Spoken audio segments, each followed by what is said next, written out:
Hysilens is here, which means we have another tier list, and I fear Aglia is cooked, guys. Yes, you can already see it right there. We're gonna get into this a little bit later in the video, guys. There's been a lot of changes to this tier list, namely Dot has been changed quite a bit, Aglia, and also some changes to our support category as well, so, or amplifier category, I guess you could say as well. We're gonna touch on all of this in today's video, also some of the pure fiction changes they made as well, and let's just go ahead and hop into it here first with the MOC changes, guys. I want to talk about the support category first because I don't think anything has changed. I'm going to keep it a buck with you guys. I completely agree with this. I think this is fine. Maybe I wouldn't throw Fu Xuan below Locha. Like, this is definitely more healing. You know what? Yes, I would.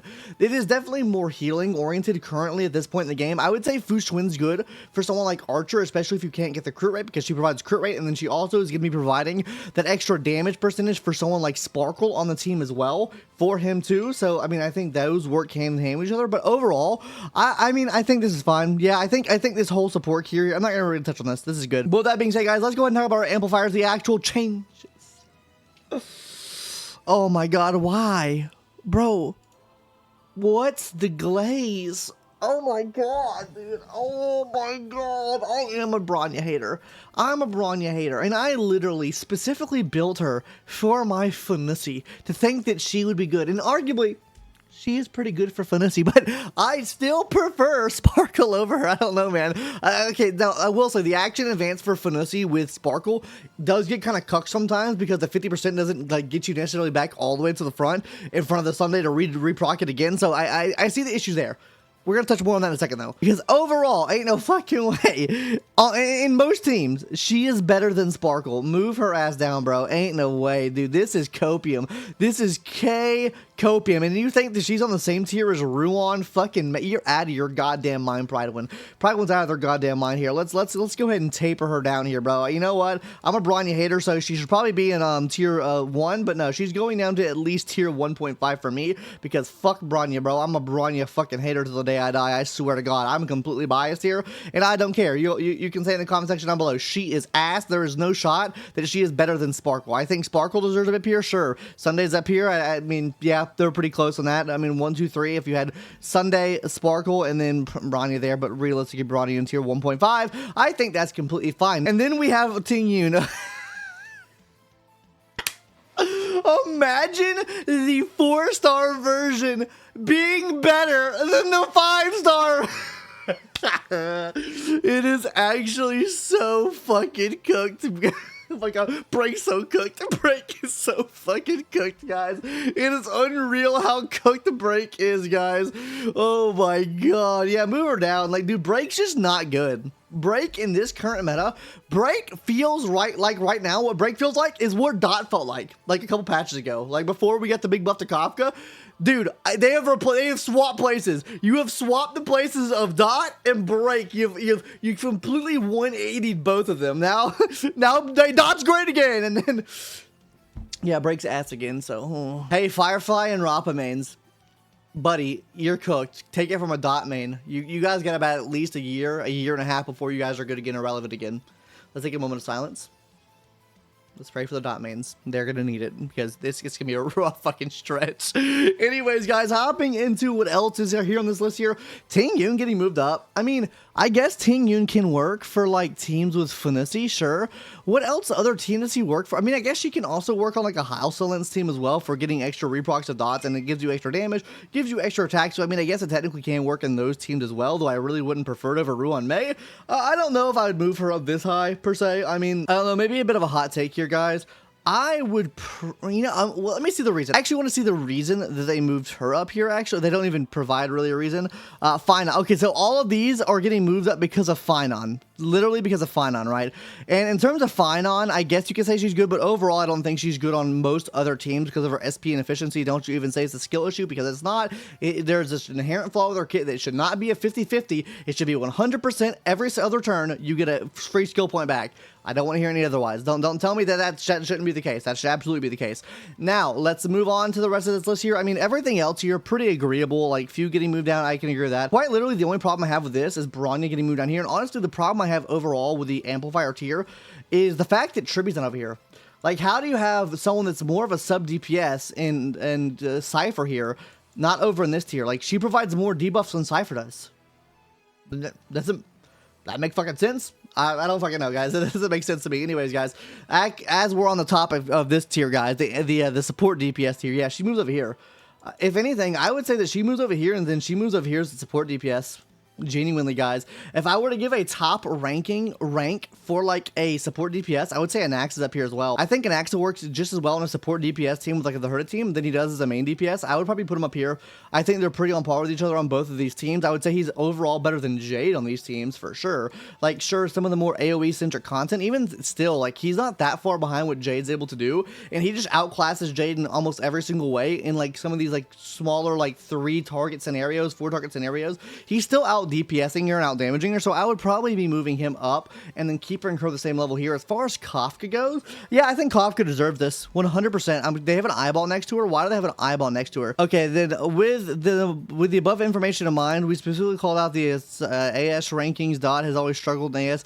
Yeah, I still think they struggle in Apocalyptic Shadow. Will it tell me what the rank of Kafka is in Apocalyptic Shadow, actually? Because I really do think that Kafka, yeah, I mean, tier 1 Apocalyptic Shadow, tier 0.5, tier 0.5, I mean, that's fine. I think that she's fine to move up here. I think that Dot really does feel good right now, and that is also, keep in mind, that is because there's a buff right now. There is a buff. I am curious to see how Dot performs outside the buff. I still think it'll be pretty good. Keep that in mind. I really do think it'll be good with Hysilens on the team. I think if you don't have Hysilens on the team, it does drop off the fucking map, or it doesn't drop off the map, I would say. It drops off a fucking, maybe a cliff or a hill even. So that's what I would say where my stance on Dot team is at. I think that Black Swan being here is fine. I do think Kafka is overall better now because she provides so many different reprocs now. And on top of that as well, she gives a big buff to the team for anyone's effect hit rate. So I mean, like, yeah, the defense down here is nice, but she's giving also a good buff to the team now as well. So that's really good. So I would put her over what Black Swan's able to do. Really curious to see what they were to do with Black Swan in the future if they do decide to give her a buff. Okay, as for the other characters here, yeah, I mean, I pretty much agree with this. Follow-up's kind of cooked, dead in the water right now. Like, phainon can work in certain scenarios. She's kind of cooked though right now. Like, there's no like real single target boss that you can really take advantage of unless you're facing Hule and Hule anymore, you know what I mean, right? So yeah, I think this is fine, but now let's get into this tier here. Don't mind the little arrow down. I do have one problem with this top tier here. We love that Aglia moved down, first of all, but let's just be real here. The glaze with Aglia is absolutely so unreal, and I want to show you what I mean by how unreal this shit was. Let's just take a gander, right? Usage rate, I don't like going off of usage rate normally because of the fact that they can grade this as a support DPS and a main DPS if you were on dual DPS teams, and you can't really trust this too much in my opinion. But we'll say this, I do trust this when it's a main DPS. She is all the way behind Kafka now at around 8.61 cycles. Fucking that's because of phainon right there, buddy, okay? Anyways, guys, let's move on to this tier here. I want to look at the actual ranked teams. Let's search by Aglia. 12 ranked team and 33 ranked team. It's actually kind of better than I expected, but look at the absolute investment you need with this team for it to actually pop off and be viable. Like, you're talking on this team right here, you're like, look at this. You have one team that works and everything else is completely dog shit, dog ass, right? If we were to compare just about any other DPS, I am curious to see where is Saber at, right? Let's compare it to just Saber. Let's compare this 12 and 33 and then the absolute fall off with any other team to Saber. Yeah, Saber's sitting at 4 and 15, 28, like so much better on average performance than what she's able to do. Actually, you know what? We can give this a really good look at, we could probably grade this on par with someone like, maybe let's grade with Acheron, right? Because she's an electric unit. They're both electric units, so you can't really give the type advantage to one or the other, right? I think you can maybe give that to like someone like Saber, right? And have you noticed, guys, that a lot of our electric units starts with A in their names? Anyways, let's continue with this. Yeah, rank 20, rank 69. So definitely better than what Acheron's able to do, but definitely not as good as someone like Castris is, considering the investment on both teams. Like, the investment on an Aglia team, I feel like is so overblown. You need so much, and they say they don't grade on Eidolons and like light cones, but let's be real, you know they do. There's a little bit of bias in there. Anyways, guys, let's get back to our list now. So yeah, overall, I agree with her being here. As for Hysilens, though, as a main DPS, Hysilens is a main DPS on her best in slot team, that being both with Hysilens, Kafka, and Black Swan. I think it performs pretty good. Do I really think it's on the same level as someone like phainon here, or even Castris here is performing? No. I don't think it is, genuinely, guys. I have some more gripes about the rest of this tier 0 list we'll talk about in a second here. I think that probably Hysilens is probably around this tier as well. Now, the only reason I would maybe give it some leverage in this tier right here, first of all, the buffs do cater to them really well, but the really big thing with Dot right now is Dot, you can really run any element type to kind of match up with what you're up against, right? So if they're not physical, you obviously, you would, okay, you're kind of cuckolded to using Black Swan and Kafka, right? But I will say, against enemies that maybe have a physical weakness, right? You can maybe drop Black Swan and run someone like Luka Babuka instead, which I think Luka Babuka should have gotten a bump here because he actually pops the fuck off with Hysilens now because of how much bleach he's putting on the enemy. So I think that, like, in that scenario it works, and I think just in overall general scenario, she works a little bit better than some of the other DPS because there's so many different types of dots hitting the enemy at one time when you're able to reproc those with so many different characters. I think without Kafka, though, she feels pretty cooked. So I don't necessarily know how I feel about her being in tier 0 because with how reliant she is on someone like Kafka, and if I'm going to be as harsh as I am on Aglia, I also have to show the same harshness for someone like her as well. So I would probably be moving her down to tier 0.5. Same thing for Anaxa as well, guys. I know you guys like probably Anaxa a lot. I still think that he is probably tier 0.5 here as well. You guys probably disagree with me at this point. I'm very curious to see where he lands right here, actually. So, like, rank 10, rank 17, rank 19, rank 25, rank 22, rank 27, right? So, like, kind of low. Like, if you compare this to Aglia, right? Rank 12, rank 33, like, I think he's obviously a little bit better than Aglia. Like, because he just works, because you have dual typing on the team, like, he can, I guess he does work more overall than Aglia works. You know what? I'll take back that statement for now, but I will say if he does perform any worse, I will drop him down this tier list here. I actually think Archer is falling off quite a bit as well, especially if you don't have super investment into him. I'd probably put him down here. Yeah, I think I'll put him down here. I mean, where's Archer rank? Rank 14, rank 12, and then without, is there anything without? Yeah, if you don't have Sparkle, it's kind of cooked for him. Now, it's not as much of a fall off as someone like Aglia is, but if we're going to compare best in slot team to best in slot team, I think him compared to Aglia is pretty decent across the board. But I will say, like, especially with the team he is on right now, Silverwolf has the ability to change, like, weakness type anyways and provide a lot of debuffs. So, like, yeah, she works really good on a team with him because she's able to change weakness type, so it just overall makes him a bit better. I think without this, though, that's where you start seeing the drop off, right? Anyways, guys, I mean, that's my current opinion. I think that he does drop down to this tier. I think there's a little bit too much of a glaze right now on Archer. I do think he's good still. I just don't think he's on the same level. I don't think he's better than Saber, in my opinion. Like, I still think Saber overall is better.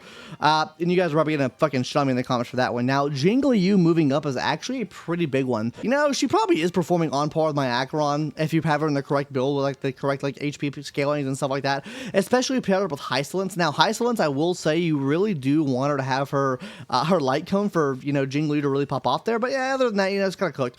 Okay, now, guys, yo, Break is cooked. Break is just cooked, guys. Move them the fuck down. Honestly, I'd probably, at this point, I would say, with how things are changing right now, how enemies are working with toughness meters, I would say, without her S1 at this point in time, I think Firefly is better. I think Firefly at base form is better than Rappa right now because the content is not catered towards her. And I think just overall in a general sense, being able to change weakness type and then being able to break past that is better to me than you kind of relying on needing that imaginary weakness type to really pop off against enemies and break enemies, right? Other than this, though, in terms of the rest of the list here, guys, Luka moves up. For sure, 1 tier. I think he at least moves up 1 tier, maybe even 2 tiers. Actually, I'd probably say I'd put him in the support DPS tier, probably above, probably on par with Moze. Like, not the best thing in the world, probably on par with Moze. And for the main DPS, we'll probably move him up right here just because of the fact that he does work pretty well with Hysilens and my testing. I'll maybe have a video coming out on that in the near future. I don't know. I'll have to do some more testing, and if I actually get around to editing it, then maybe it'll come out. But now we need to talk about Pure Fiction because they did make some changes with Pure Fiction as well. This is not bad. This is not too bad. I mean, other than the blatant fucking Bronya glaze here, like it's just blatant Bronya glaze at this point. Move her down. She's way too SPM friendly. The only team she works for is a phainon team. This is the same problem I have with the ZZZ tier list in the mono ice teams of like, oh, Shakaku deserves to be out there because she works good for mono ice. I don't agree with putting a character up because they work well with one character this meta. It just makes no sense because if I'm a casual player coming to the website and seeing, oh, Bronya is great, and then I try to use her on any other unit, she just feels absolute dog shit. Anyways, guys, that's going to do it for today's video. Do you think Prydwen cooked? Do you think they didn't cook? I think that the Agler rating is pretty good, actually. I do think that Hysilens is probably not as good as their glazing guard. I think she's a little bit worse than that. But only time will tell. And then surely after the MOC buff, we'll see where she really places at. Anyways, guys, that's going to do it for today's video. Hopefully you enjoyed. If you want to see a full video on the hypocrisy of the Prydwen GG Tierlist and how they rank things, leave that in the comment section down below. I would be happy to do a video on that because I was working on one for Zinla Zone 0, but who the fuck cares about Zinla Zone 0 at this point, you know, right? Anyways, guys, that's going to do it for today's video. Catch you guys later. Bye-bye.